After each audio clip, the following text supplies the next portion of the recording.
ദൈവം ഉപ്പുതോണാക്കി മാറ്റിയ സ്ത്രീ. കർത്താവ് പറഞ്ഞു, സോദോമിനും ഗൊമോറയ്ക്കുമെതിരെയുള്ള മുറവിളി വളരെ വലുതാണ്, അവരുടെ പാപം ഗുരുതരമാണ്.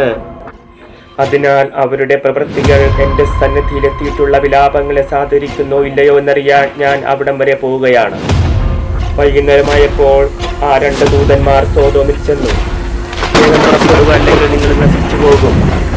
കർത്താവ് ആകാശത്തു നിന്ന് സോദോമിനും ഗൊമോറയ്ക്കും എതിരെ അഗ്നിയും ഗന്ധവും വർഷിച്ചു. ആ പട്ടണങ്ങളെയും താഴ്വരകളെയും അവയിലെ നിവാസികളെയും സസ്യലതാദികളെയും അവിടുന്ന് നാമാവശേഷമാക്കി.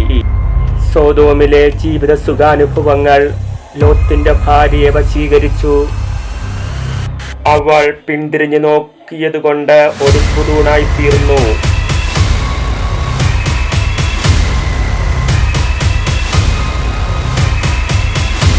തീച്ചൂളയിൽ നിന്ന പോലെ ആ പ്രദേശത്തു നിന്നെല്ലാം പുക പൊങ്ങുന്നത് കണ്ടു.